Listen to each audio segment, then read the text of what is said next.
Ngayon pong kabang balamo bayayari ning pandemya, ne po.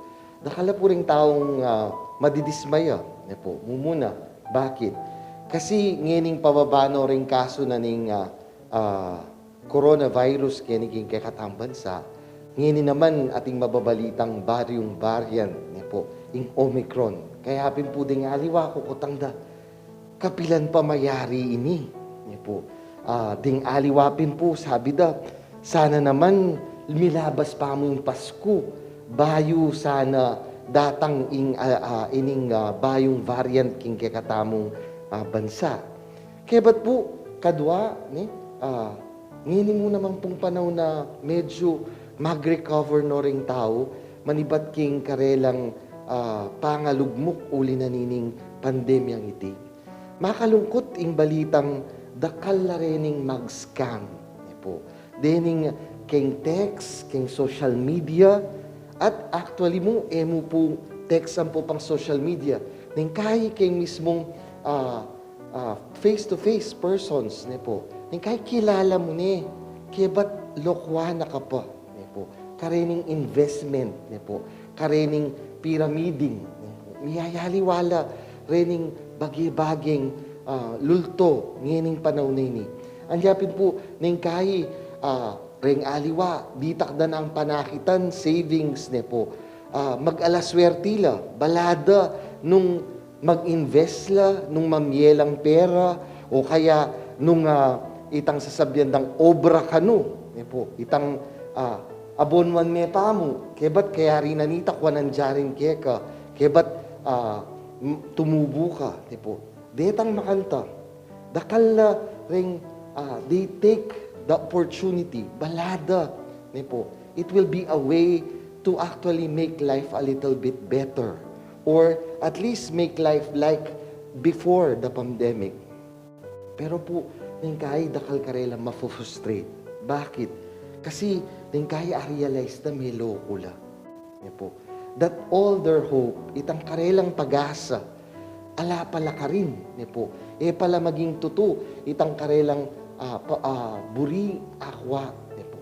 Pero po yung kakatamong ebanghelyo, yung sasabihan na kakatamo, tandaan tamo, we must remember that our primary hope, we must hope in God.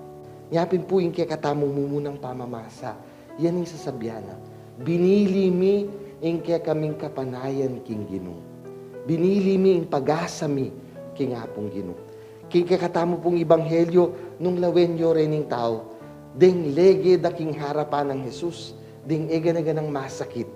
Po. Detangan mangailangan pamikayap. And they were not disappointed. Siguro ito yung metong tamong dapat pamong lawin king kakatamong sarili. As we face this so-called recovery, let us come to God.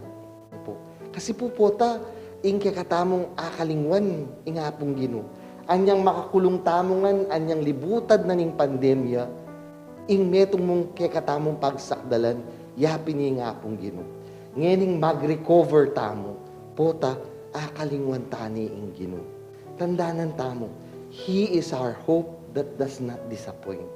Na dapat kaya tamo lubusang manalig. At sana, reningan egan-eganang ventures tamo towards recovery, towards moving on. We bring them before God in prayer. Sana, dadala talaki nga pong Ginoo, banketa, po, basbasan na la, bindisyonan na la, dening kaya katamong paralan, banketa, makapag-recover tamo. Banketa, nano maning resulta, tamo, masiralub, uling balo tamo, kayabe tayo at kayabe ingapong Ginoo. Kadwa pong bagi dapat tamong lawin king kakatamong ebanghelyo is this, ne po. Nung lawin niya po ingapong Ginoo, anya pong sinabi da rening alagad, nga ning makanyan, mapilan lamo reni, nga na, nano ini para karing karakalataw nga din, ne po. Uling pitula mo, ring nitagan at mapilanasan. Anyapin po, nung lawin tamo, itay metong at challenge kay katamo. Nung itamo, ne po, pwede tamong pasalamat, karing bagi at tintana. Sana, bayo tamo maghangad king dakal pa. Let us already be thankful for what we have. Ding aliwang tao, tambing-tambing burida, ay dapat alahan yan. Ala ng face mask, ala ng kahit, buri ko magmoling na ako, makanini, makanyan. Pero tanda ng tamo, let us not forget where we came from. Di natang tamo karetang panahon na halos kaman milwal king pasbul ning balemo.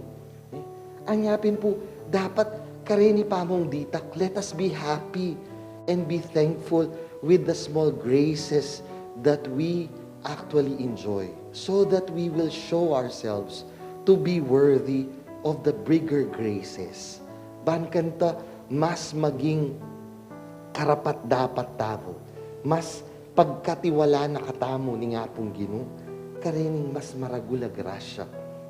At sana itapining miabye ke katamo, makanyan sana yung pamaninaya tamo king Pasko.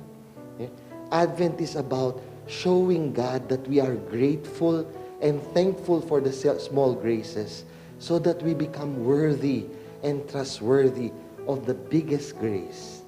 And the biggest grace is God Himself. Kaya ba't po, katatalyan niya po, nung akit tamo, kening kakatamong ebanghelyo, anya pong kipepakayap no ni nga pong Ginoo. After all of that, ing Ginoo sabiana po, kuburing palakwan, bakit po ta mga lilyulaking dalan. He already healed them, He already taught them, and yet He also thought of not sending them away, baka mga lilyula. Siguro ito yung metong karing bagay at dapat tamong lawin ngayon panahon na ini. How thoughtful are we? Makanano talang pakibalak din ka para tamong tao.